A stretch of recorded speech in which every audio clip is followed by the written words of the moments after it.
যাকাত যাকাত প্রদান করো, যাকাত দাও।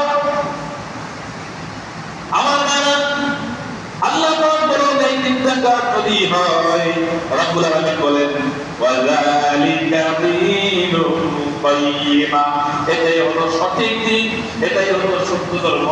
এই তিনটা আমল যদি আমরা আমাদের জীবনে বাস্তবায়ন করতে পারি, আমার মনে হয় ইসলামের অন্যান্য সমস্ত কাজগুলো আমাদের সকলের জন্য সহজ হয়ে যাবে। হাদিস শরীফের মধ্যে আছে, আল্লাহ নবী সাল্লাল্লাহু আলাইহি ওয়াসাল্লাম বলেন আখলিস দীনাকা ইয়াকফিকা আমালুল কলিল, অল্প আমল কিয়ামতের দিন নাজাতের জন্য যথেষ্ট হবে, যদি সে আমলটা আল্লাহর জন্য হয়। সে আমলটা কার জন্য হয়? আল্লাহর জন্য হয়। আমার ভাইরা, আমরা তো আবেগের মুসলমান, বিবেক দিয়ে কোনো কাজ করি না। আবেগে হঠাৎ কিছু বলবো, বের করার খবর নাই, ঠিক না নাকি?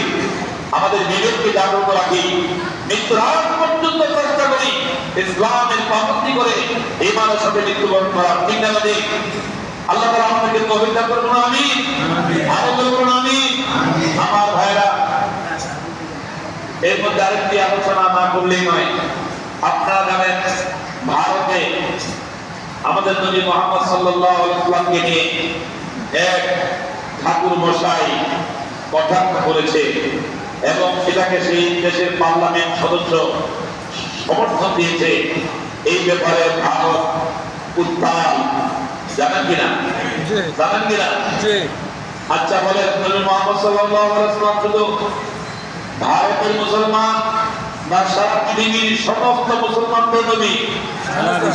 শুধু ভারতের মুসলমানদের নবী না সারা পৃথিবীর মুসলমানদের নবী? যদি পৃথিবীর কোন প্রান্তে আমার নবী মুহাম্মদ সাল্লাল্লাহু আলাইহি ওয়াসাল্লামকে কটাক্ষ করা হয়, সারা পৃথিবীর 500 কোটি মুসলমানের হৃদয়ে আঘাত লাগবে কিনা? লাগবে কিনা?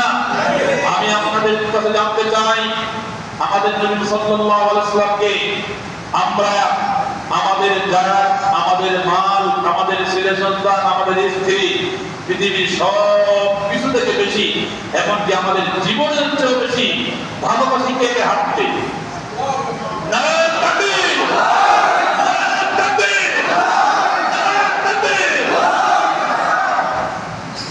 আল্লাহ নবীকে কটাক্ষ করবে, এটা পৃথিবীর কোন মুসলমান সত্য করতে পারবে না, ঠিক না? একটা মশলা মনে রাখবেন, যদি সম্ভব হয় পৃথিবীর কোন প্রান্তে কোন নাস্তিক, কোন মুশরিক যদি নবীকে নিয়ে কটাক্ষ করে, নবীর সাথে বেয়াদবি করে, দেশে আইন যদি তার বিধান করে, মুসলমানদের জন্য খরচ ওই কুফার, ওই মুশরিক, ওই নাস্তিক, ওই কুলাঙ্গারকে দুনিয়ার জমিন থেকে হত্যা করে শেষ করে দেওয়া, ঠিক না? একমাত্র ইসলামের বিচার হলো নবীকে যে গালি দিবে, নবীকে নিয়ে কটাক্ষ করবে, আইন বুঝি না, আদালত বুঝি না, তার শাস্তি হলো গর্দান উড়িয়ে দেওয়া, ঠিক না?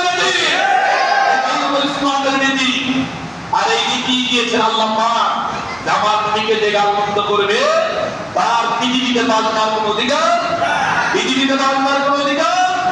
আমার নবীর চরিত্রের ব্যাপারে সার্টিফিকেট দিয়েছেন কে? আল্লাহ পাক বলেন ওয়াইন্নাকা লাআলা খুলুকিন আযীম, আমার নবীর চরিত্র মহান। আমার নবীর চরিত্রের সাথে পৃথিবীর মানুষের চরিত্র কখনোই তুলনা হতে পারে না, ঠিক না? ঠিক না? ঠিক।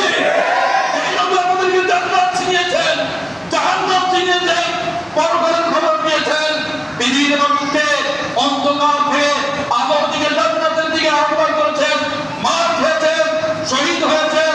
আমার নবী সাল্লাল্লাহু আলাইহি ওয়াসাল্লাম তার পরমদের জন্য গর্ব করেন নাই। সেই নবীকে পৃথিবীর বুকে পাড়ি দিয়ে আমরা মুসলমান তা মেনে নিতে পারি না, ঠিক না? ঠিক।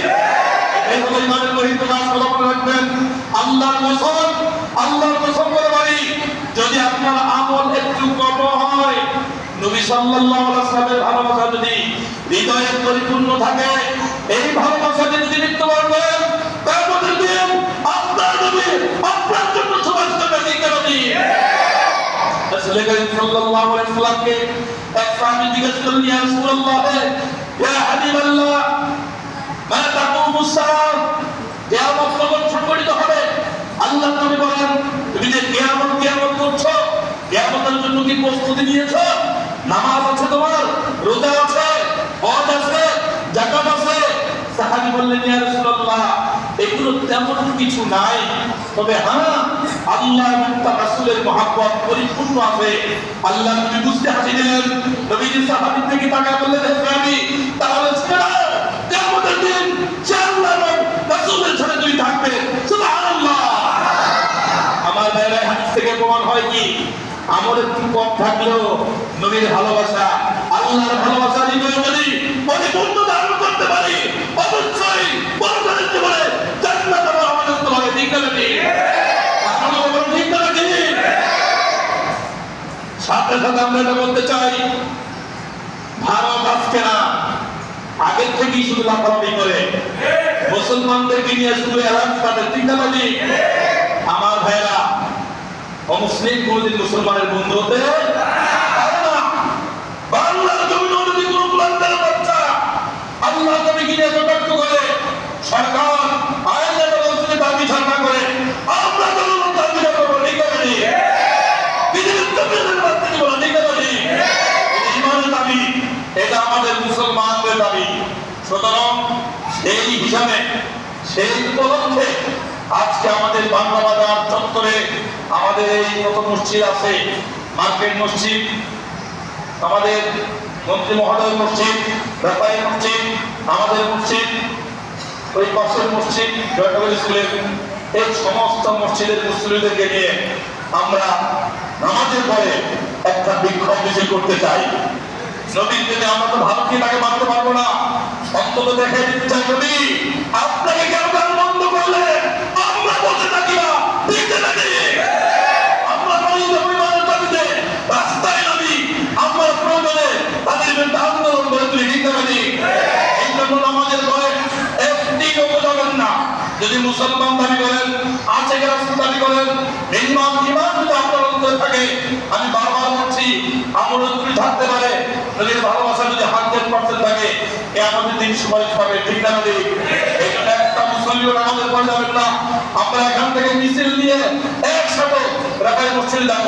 রাকাই মসজিদ থেকে পুরো বাংলা বাজার একটা মিছিল দিব। এরপরে চত্বরে আমাদের মিছিল শেষ করে 15-20 মিনিট আমরা চলে আসবো। পারবো না ইনশাআল্লাহ? যদি বলে পারবো না ইনশাআল্লাহ? পারবো তো ইনশাআল্লাহ? চলে যাবেন না এবার? কে কে চলে যাবেন? হাত তুলে দাও। আপনারা চলে যাবেন? আচ্ছা আমাদের পরে সবাই আমরা সকলেই যাবো।